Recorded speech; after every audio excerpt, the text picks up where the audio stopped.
to day 30 of my 1,000-mile solo run across Nepal. I've just this second set off from the retired school teacher that hosted me last night. It's a really nice evening. Slept well. It's really nice and misty. This road here is pretty quiet.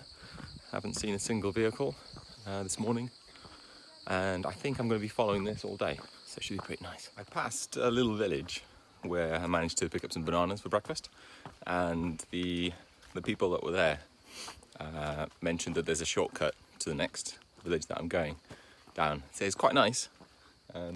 It's this kind of quite a quiet little trail, but the thing is, there's quite a lot of these spiders along the trail. I've got to know, I guess, a few different types of spiders in Nepal.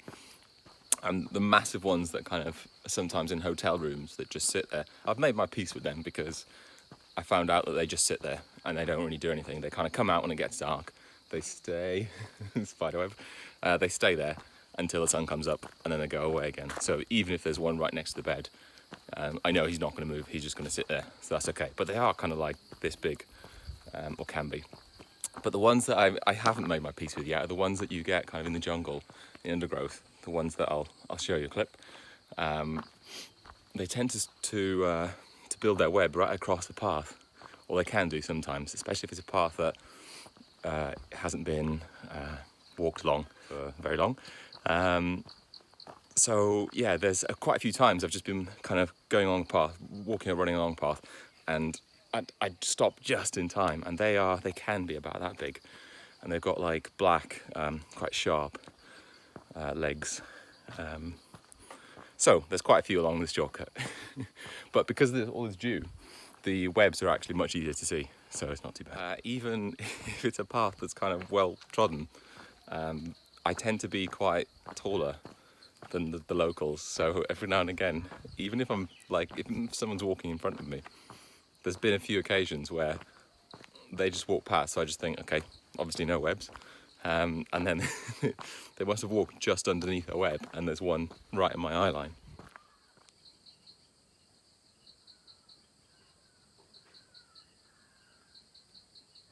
A little bit of a obstacle, there's been a bit of rockfall, so just waiting for it to be cleared, but through now, all good.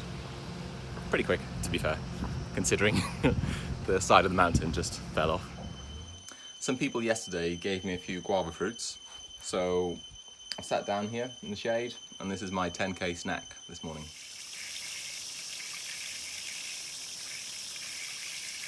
Right now I am heading back along my route because another one of those kind of dodgy situations is happening right now.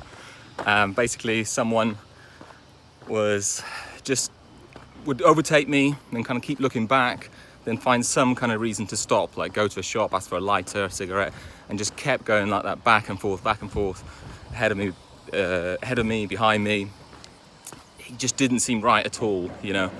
Everyone I bump into are curious, at least, or say hello, or that kind of thing.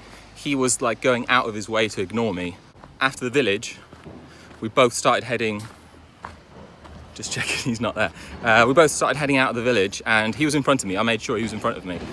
And I wanted to keep a distance, and he would just slow down and then kind of stop to tie up his shoelace, and then I would just do the same. I would get my phone out, I'd start taking pictures, that kind of thing, and he just kept finding an excuse to get next to me. Again, it's one of those things, instincts, you know, doesn't seem right at all, so I'm heading back along my route to see if he's going to follow me. He hasn't so far. He's quite far ahead, but he kind of kept getting his phone out as well. Speaking to people on the phone, so it's one of those. Who knows? He might have some friends on the way. He might be calling to the village that I've just passed to see if someone else could pick me up. Don't know. Bit of a strange situation. My plan could well be to stop at the next residential house and to kind of go in and maybe just explain the situation and see what they say. Obviously, I could get some transport and cut a few kilometers, 5-10 kilometers out. He could ring ahead, he knows where I'm going. I feel like everyone around here knows where I'm going. I'm gonna have to have a bit of a think. So, another one of those could have been a close call. Nothing happened in the end. It was fine. But let me run you through it and what happened. Basically, to set the scene, I was about 20k into the day. It was fairly flat. I was just going village to village. It was kind of half an hour, 20 minutes between each village, and the villages were tiny. Just a collection of kind of 10 or 20 buildings. So I was going between one and the other. I got into one, and a man kind of attached himself to me. He was quite well dressed. I'll refer to him as the smart man. And I said where I'm going, and he said, I'm going that way, I'll come with you. That was it. That was the end of that matter. So we walked along. He seemed fine, and at the time, no kind of alarm bells were ringing. He seemed friendly, not very chatty, which was kind of noteworthy because everyone here is fairly chatty. But he seemed friendly. You know, the things that he was talking about were fine.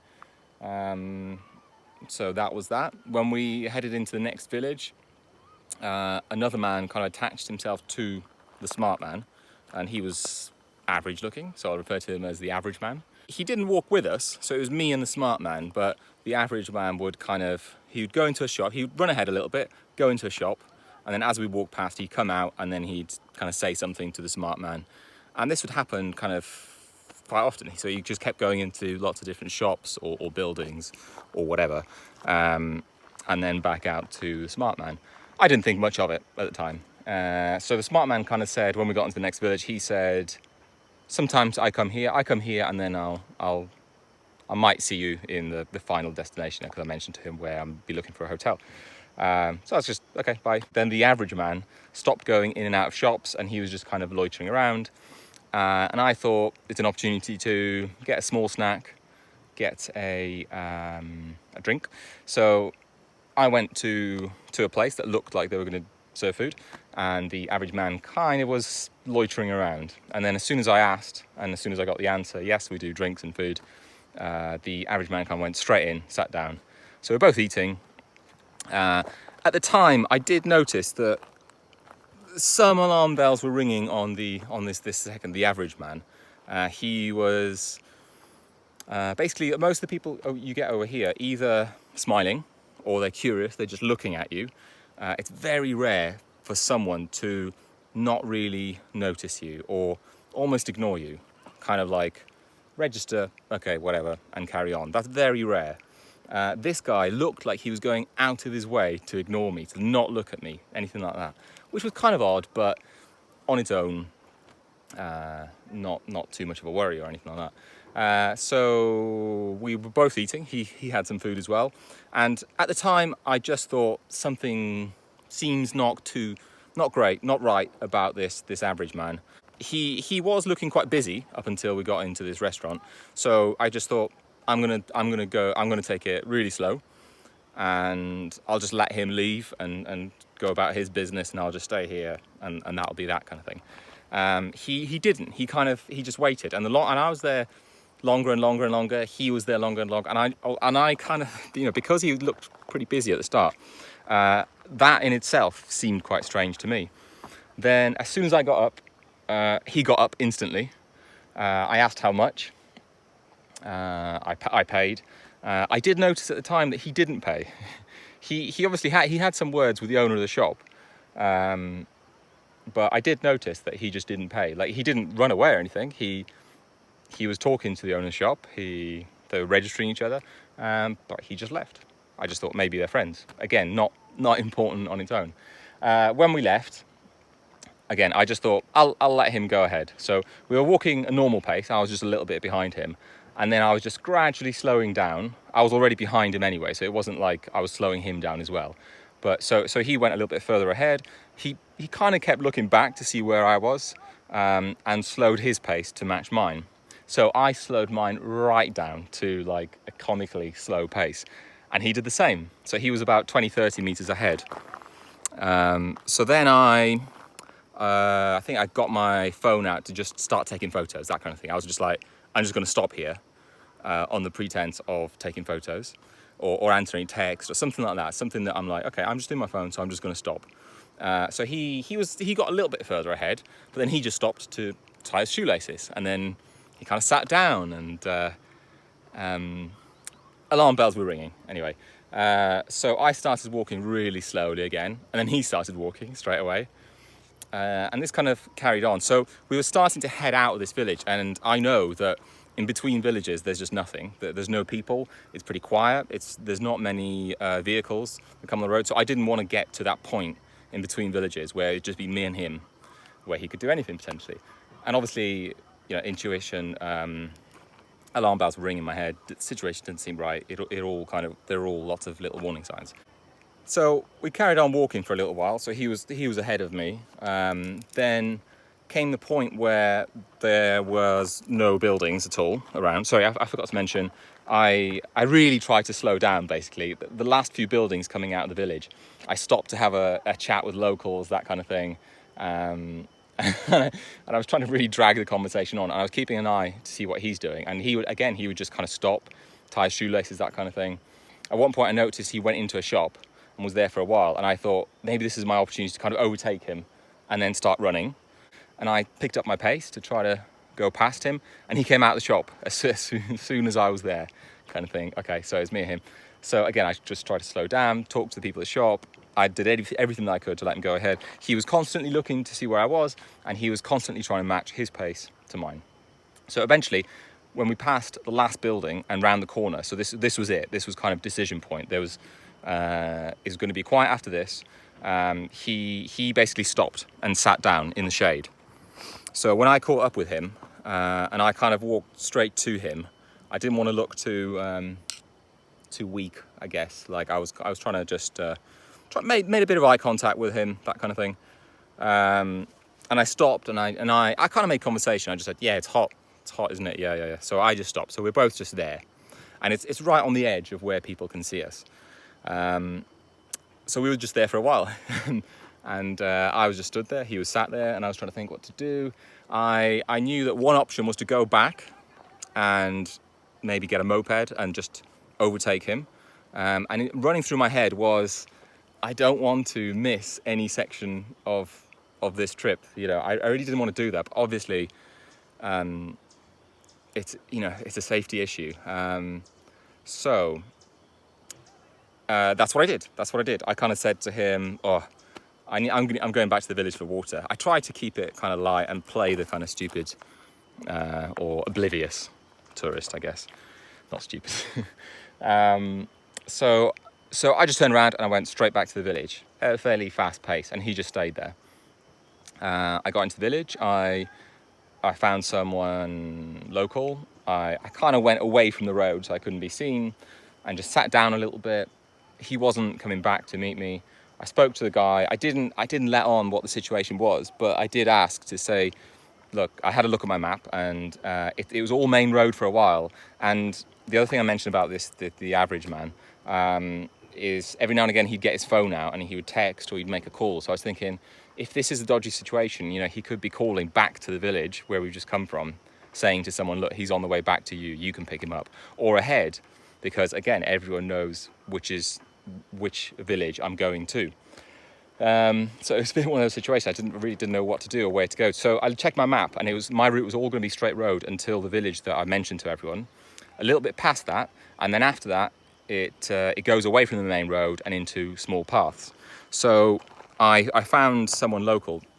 I explained, this is where I want to go to, how much, basically. It was exactly 13 kilometers according to my map.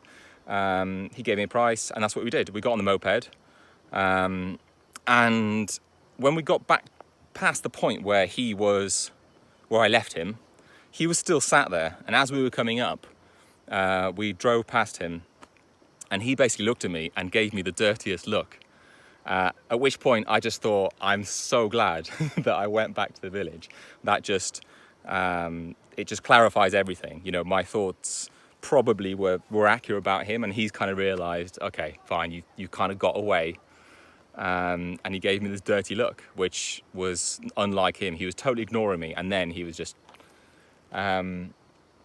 So I kind of thought, well, okay, I'm still not out of the woods, because he could ring ahead, that kind of thing. Someone could be waiting for us.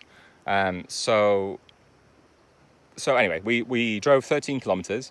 up to the point where my route would go away from this main road. Guy dropped me off. I paid him a bit extra. At that point, I explained quickly the situation. He seemed nice. He seemed genuine. And from there, I just left. So I went along the small paths, and the path turned into another path. It became a tiny little path, and it was good because there was a big section where I didn't meet anyone, and it was a very small path. So even if they went ahead, if they rang, if it was they, not him, basically, I'm not sure they would have found me, because even if they asked people, did you see a foreigner, a tourist around, there would have been a big section where no one saw me.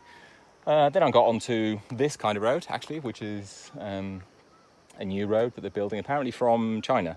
And it was probably 2 hours on this kind of road, which again, I felt quite vulnerable because I didn't meet anyone for 2 hours. And I thought, if they do look for me along this road, I'm totally on my own.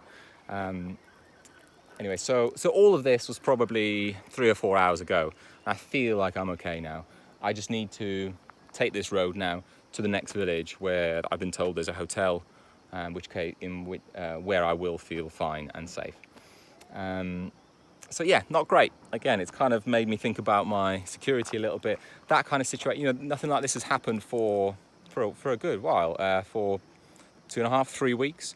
And I know after this kind of thing happens, obviously I do kind of think about everything, take stock, and I'm going to be paranoid for the next couple of days. I'm going to be thinking, obviously, they could ring to the next place, to the next place, to the next place if they wanted to. I've taken my live tracking off the website down temporarily, and I'm going to adjust it so that if someone views it from Nepal, then they need a password. Anywhere else is fine. Make it a little bit more secure.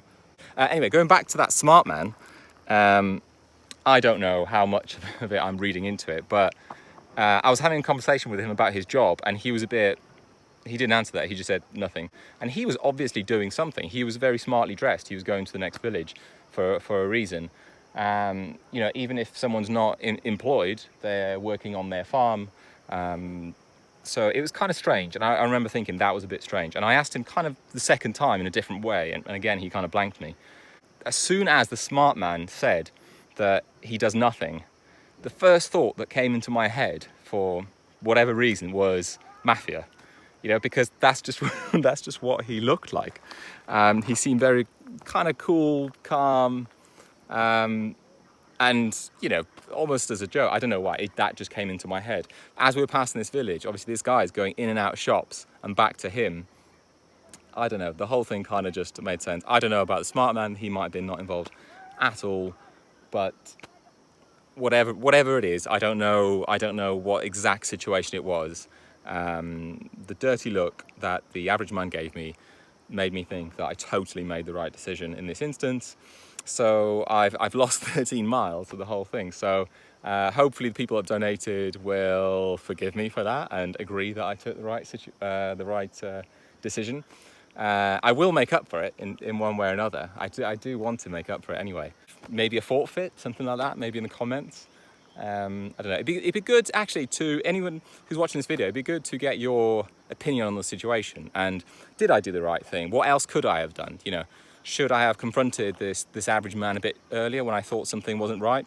I could have, in the restaurant, I could have said something casually. I could have said something like, do you know if there's a police station around here? I think I may have to report someone, just to kind of give them the idea that I know what you're up to, so don't do it. And in that kind of situation, I just think that might have a different effect. That might make him think, okay, we both know what's going on, but I'm still going to get you. I'm just going to have to be a bit more careful about it now, and I don't want him. I kind of tried to lull him into a sense of false security. I wanted him to think this is going to be easy, and kind of play the blah, blah, blah, I'm just taking photos, I have no idea what's going on, until it's kind of, until a decisive point, and then make my decision and leave, basically.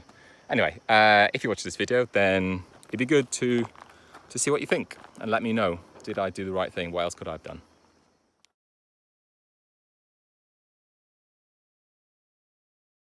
Certainly not out of the woods yet. This is the kind of path I need to follow. And I've asked directions. This is definitely the way, hopefully.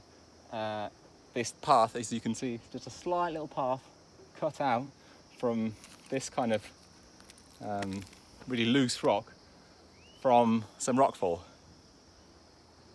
And I've got to follow it around there. So not quite feeling totally safe yet. I will do when I get to the hotel.